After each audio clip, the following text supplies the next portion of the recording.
Hello दोस्तों, आज के इस वीडियो में स्वागत है आपका। जैसे कि आप देख रहे हैं, आज के हमारे इस वीडियो का टॉपिक है संवैधानिक संशोधन। संवैधानिक संशोधन मतलब कॉन्स्टिट्यूशनल अमेंडमेंट्स।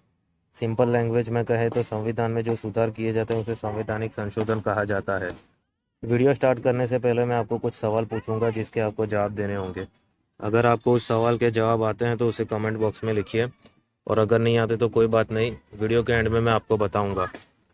इस वीडियो में मैं आपको जितने भी क्वेश्चन पूछूंगा उसके आंसर्स मैं आपको वीडियो के एंड में बताऊंगा। मेरा पहला क्वेश्चन है कि संवैधानिक संशोधन करने के लिए संविधान में कौन सा आर्टिकल दिया गया है। यानी कि अगर आपको संविधान में सुधार करना है तो आप कौन सा आर्टिकल लगाएंगे, किस आर्टिकल के अंतर्गत संविधान में सुधार किया जाता है। आपको आर्टिकल नंबर बताना है कि किस आर्टिकल के अंतर्गत संवैधानिक संशोधन किया जाता है। पहला क्वेश्चन है आपका, संवैधानिक संशोधन का आर्टिकल नंबर बताना है आपको। अगर आता है तो कमेंट बॉक्स में लिखिए, ठीक है। और आपका दूसरा क्वेश्चन है कि संवैधानिक संशोधन जो है वो कौन कर सकता है, कौन कर सकता है।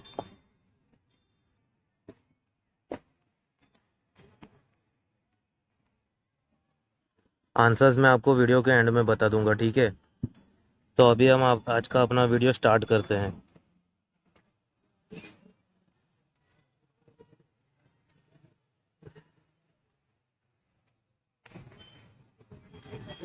लास्ट वीडियो में मैंने आपसे एक सवाल पूछा था, उसका आंसर देख लेते हैं पहले।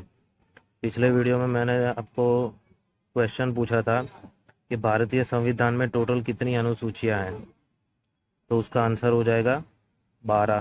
टोटल 12 अनुसूचियां हैं हमारे संविधान में। तो हम आगे बढ़ते हैं।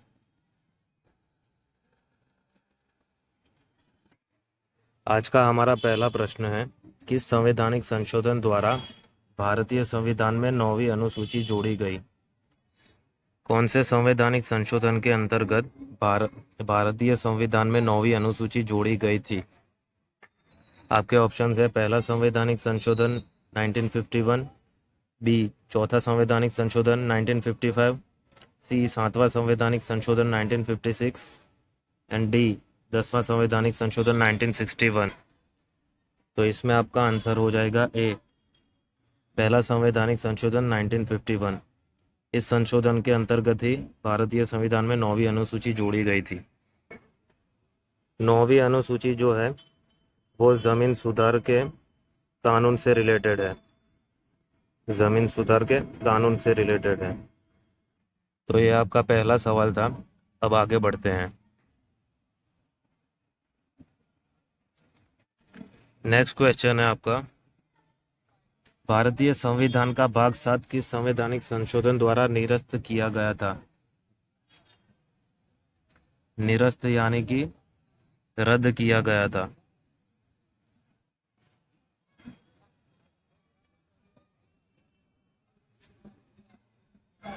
रद्द किया गया।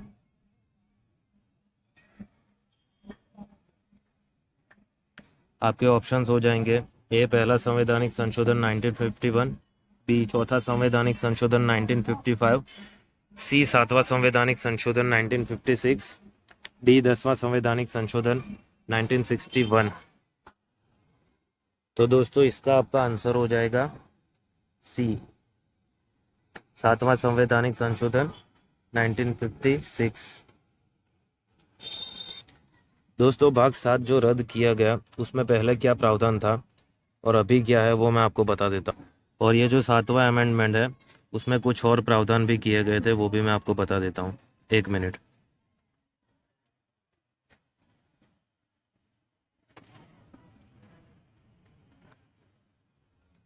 तो दोस्तों हम बात कर रहे हैं अभी 7वें संवैधानिक संशोधन, 7वां संवैधानिक संशोधन 1956।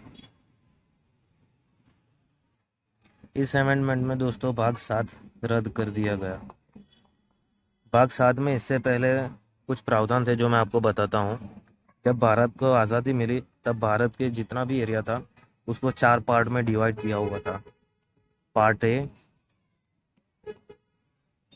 पार्ट बी, पार्ट सी और पार्ट डी करके 4 पार्ट्स में डिवाइड था। इस संवैधानिक संशोधन होने के बाद ये रद्द कर दिया गया और इसके स्थान पे लाया गया 14 राज्य बने और 6 केंद्र शासित प्रदेश बनाए गए। भाग 7 में भारत को जो 4 पार्ट में डिवाइड कर दिया गया था उसे कैंसिल किया गया और उसकी जगह पे 14 राज्य और 6 केंद्र शासित प्रदेश बनाए गए। ये पहला सुधार किया गया। इसके बाद एक और इम्पोर्टेंट सुधार किया गया था। ये हो गया आपका पहला सुधार। और दूसरा इसमें प्रावधान किया गया था वो मैं आपको बताता हूँ, 1 मिनट।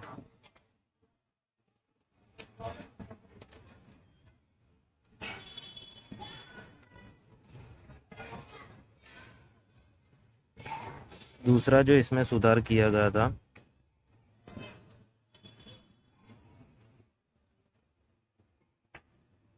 दूसरा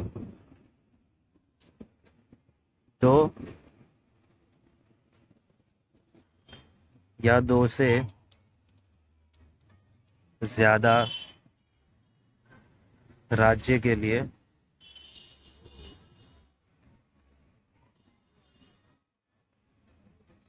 एक हाई कोर्ट बनाई जा सकती है ऐसा प्रावधान किया गया। दूसरा प्रावधान ये था कि 2 या 2 से ज़्यादा राज्यों के लिए एक ही हाई कोर्ट रह सकती है।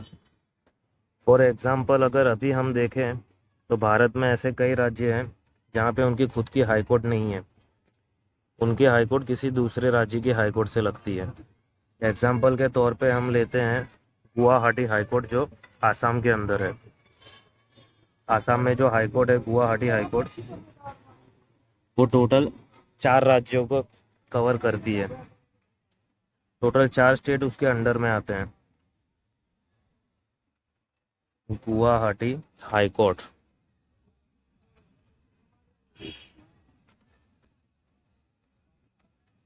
गुवाहाटी हाई कोर्ट ये आती है आसाम के अंदर। ये हाई कोर्ट है आसाम में,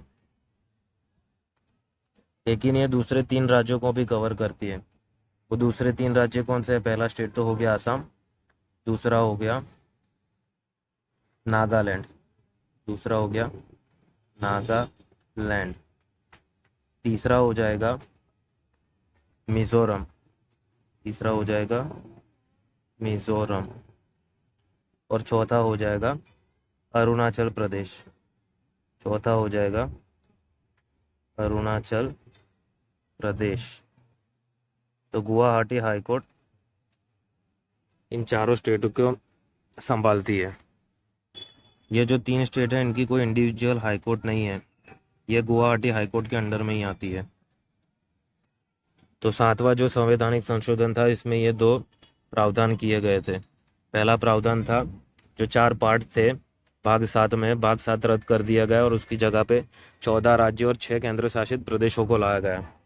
और दूसरा अमेंडमेंट ये किया गया कि 2 या 2 से ज़्यादा राज्य या केंद्र शासित प्रदेश के लिए एक हाईकोर्ट रह सकती है। दोस्तों हाईकोर्ट की बात चल रही है तो मेरे दिमाग में क्वेश्चन आ रहा है कि बॉम्बे हाईकोर्ट जो है उसके अंतर्गत कितने स्टेट्स आते हैं, कितने स्टेट्स या यूनियन टेरिटरीज बॉम्बे हाईकोर्ट के अंतर्गत आते हैं, यह आपको बताना है।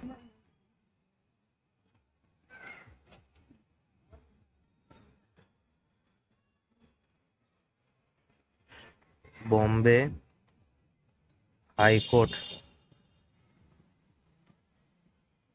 इसके अंतर्गत कितने स्टेट्स या कितने यूनियन टेरिटरीज आती हैं वो आपको कमेंट बॉक्स में लिखना है। लास्ट में मैं आपको बताऊंगा इसका आंसर। हम अपने नेक्स्ट सवाल की तरफ चलते हैं, इसका आंसर आप कमेंट बॉक्स में लिखिए, ठीक है।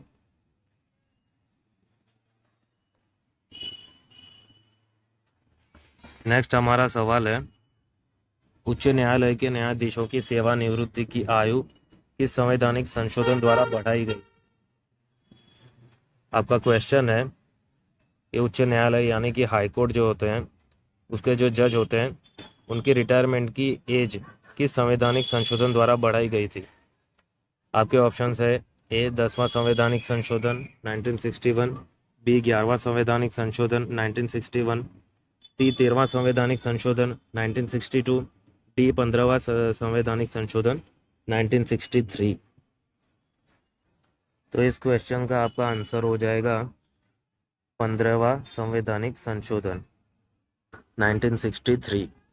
दोस्तों, जैसा कि आप देख रहे हैं, हाईकोर्ट के न्यायाधीशों की रिटायरमेंट की एज की बात है और उसमें बढ़ोतरी हुई है।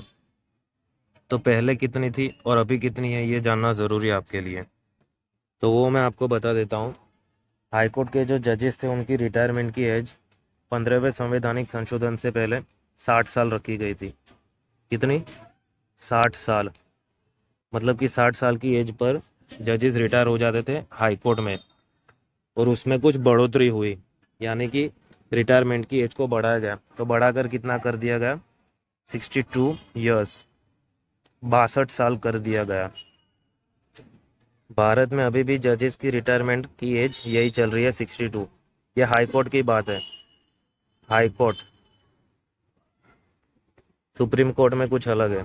सुप्रीम कोर्ट में ये क्राइटेरिया नहीं है। तो दोस्तों, आपके लिए एक और सवाल बन जाता है कि हाई कोर्ट में अगर 62 ईयर्स है रिटायरमेंट की एज, तो आपका क्वेश्चन है सुप्रीम कोर्ट में, यानी कि सर्वोच्च अदालत जो है भारत की, उसमें जजेस की रिटायरमेंट एज क्या है?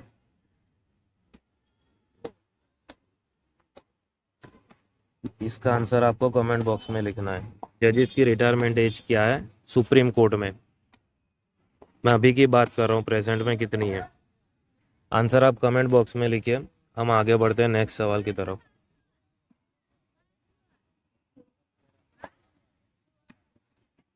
नेक्स्ट क्वेश्चन है आपका, सिंधी भाषा को किस संवैधानिक संशोधन द्वारा 8वीं अनुसूची में जोड़ा गया? क्वेश्चन है आपका, सिंधी भाषा जो है उसको किस संवैधानिक संशोधन द्वारा 8वीं अनुसूची में जोड़ा गया?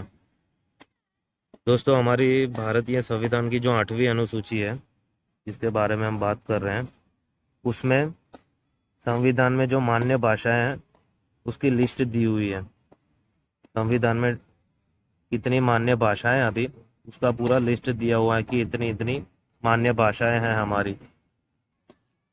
इस क्वेश्चन के ऑप्शंस देख लेते हैं हम। ए 20वां संवैधानिक संशोधन 1966, बी 21वां संवैधानिक संशोधन 1967, सी 24वां संवैधानिक संशोधन 1971, डी 25वां संवैधानिक संशोधन 1971। तो इसका आंसर आपका हो जाएगा बी 21वां संवैधानिक संशोधन 1967। इस संविधान के अंतर्गत 8वीं अनुसूची में सिंधी भाषा को जोड़ा गया, और ये सिंधी भाषा जुड़ने वाली कितने 15वीं भाषा थी। 15वीं भाषा सिंधी जो थी वो 15वीं भाषा थी।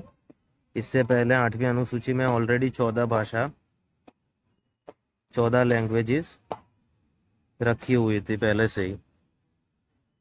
जैसा कि मैंने आपको बताया, 8वीं अनुसूची में 14 भाषाएं ऑलरेडी थी और 15वीं भाषा के रूप में सिंधी भाषा को जोड़ा गया। तो आपके लिए एक क्वेश्चन है, आपको आंसर देना है कि हाल में, मतलब कि प्रेजेंट में अभी, संविधान की जो 8वीं अनुसूची है उसमें टोटल कितनी भाषाएं दर्ज की हुई है? 8वीं अनुसूची में प्रेजेंट में टोटल कितनी लैंग्वेजेस है? ठीक है, इसका आंसर मैं आपको लास्ट में बताऊंगा। अगर आपको पता है तो कमेंट बॉक्स में लिखिए। चलते हैं हमारे नेक्स्ट सवाल की तरफ। नेक्स्ट क्वेश्चन है आपका, निम्नलिखित में से कौन सी भाषा 8वीं अनुसूची में शामिल नहीं? क्वेश्चन है आपका, निम्नलिखित में से कौन सी भाषा 8वीं अनुसूची में शामिल नहीं है? आपके ऑप्शंस है ए संस्कृत, बी उर्दू, सी अंग्रेजी, डी नेपाली। इस क्वेश्चन का आंसर आपको कमेंट बॉक्स में लिखना है, ठीक है। इस क्वेश्चन का आंसर आपको लिखना है कमेंट बॉक्स में। इसका आंसर मैं आपको नेक्स्ट वीडियो में दूंगा। नेक्स्ट वीडियो जो आएगा हमारा, उसमें इसका आंसर दूंगा इस क्वेश्चन का, ठीक है। अब जो इस पूरे वीडियो में मैंने आपको सवाल पूछे हैं, जो उसके आंसर दे देता हूँ पहले आपको, ठीक है। पहला सवाल था हमारा, पहला मैंने आपको आर्टिकल पूछा था पहले क्वेश्चन में कि संवैधानिक संशोधन यानी कि संविधान में सुधार का प्रावधान कौन से आर्टिकल में है। तो उसका आंसर हो जाएगा आपका आर्टिकल नंबर 368। पहले क्वेश्चन का आंसर हो जाएगा 368, अनुच्छेद नंबर 368। सेकंड सवाल था कि संवैधानिक संशोधन कौन कर सकता है। संविधान में अगर सुधार करना है तो उसकी अथॉरिटी किसे है। तो संवैधानिक संशोधन सिर्फ संसद ही कर सकती है। कौन कर सकता है? संसद। संसद यानी कि हमारी राज्यसभा, लोकसभा एंड राष्ट्रपति। राष्ट्रपति हमारे प्रेसिडेंट। तीसरा सवाल मैंने आपसे पूछा था कि बॉम्बे हाईकोर्ट के अंतर्गत कौन से राज्य या यूनियन टेरिटरीज आते हैं। तो उसका आंसर हो जाएगा, बॉम्बे हाईकोर्ट है तो पहले महाराष्ट्र तो खुद ही आएगा, ठीक है। महाराष्ट्र को तो आना ही है। इसके बाद जो आएगा गोवा। गोवा की खुद की हाईकोर्ट नहीं है, वो बॉम्बे हाईकोर्ट के अंतर्गत आता है, ठीक है। और उसके बाद है यूनियन टेरिटरीज है। कौन सी यूनियन टेरिटरीज है? दीव, दमन, दीव दमन एंड दादरा नगर हवेली। दादरा नगर हवेली, ये इतने जो है ये बॉम्बे हाईकोर्ट के अंतर्गत आता है। महाराष्ट्र, गोवा, दीव दमन, दादरा नगर हवेली, ठीक है। नेक्स्ट कौन सा सवाल पूछा था मैंने आपसे? हाँ, चौथा जो सवाल था मेरा वो सुप्रीम कोर्ट से रिलेटेड था कि सुप्रीम कोर्ट के जज की रिटायरमेंट की एज क्या है। सुप्रीम कोर्ट के जज जो होते हैं उनकी रिटायरमेंट की एज। तो इसका आंसर हो जाएगा 65 ईयर्स। 65 ईयर्स। और हाई कोर्ट में कितनी थी? 62 ईयर्स, ठीक है। ये आपको खास याद रखना है, मिक्स नहीं करना है। सुप्रीम कोर्ट के जज की रिटायरमेंट की एज है 65 ईयर्स और हाई कोर्ट के जज की रिटायरमेंट की एज है 62 ईयर्स, ठीक है।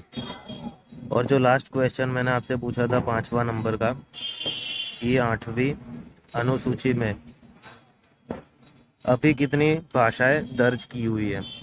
तो 8वीं सूची में अभी टोटल 22 लैंग्वेजेस, 22 लैंग्वेजेस यानी कि 22 भाषाएं दर्ज हैं अभी। संविधान मान्य टोटल 22 भाषाएं अभी 8वीं अनुसूची में। और जो मूल संविधान था, मूल संविधान, उसमें कितनी थी? 14 थी। उसमें कितनी थी? 14। और 15वीं जो मैंने आपको बताई, सिंधी, सिंधी लैंग्वेज जो 15वीं ऐड की हुई थी। और दूसरी जो बाकी बची लैंग्वेजेस मैं आपको नेक्स्ट वीडियो में बताऊंगा, ठीक है। जैसे जैसे आगे का वीडियो आएगा उसमें बताऊंगा मैं आपको, ठीक है। तो दोस्तों मैंने जितने क्वेश्चन पूछे थे उसके आंसर मैंने दे दिए, शायद कोई आंसर क्वेश्चन बाकी नहीं रहता, ठीक है। तो हमारी वीडियो यहीं पे ख़त्म होती है, ठीक है। अगर वीडियो आपको पसंद आए तो वीडियो को लाइक एंड शेयर करें और चैनल को सब्सक्राइब करें, ठीक है। आपके कोई फ्रेंड्स हो जो कॉम्पिटिटिव एग्ज़ाम्स की प्रिपरेशन कर रहे हो, उनको वीडियो भेजिए, उनको काफ़ी हेल्पफुल होगी, ठीक है। तो ठीक है दोस्तों, हम नेक्स्ट वीडियो में मिलेंगे, ठीक है। Bye bye, good night.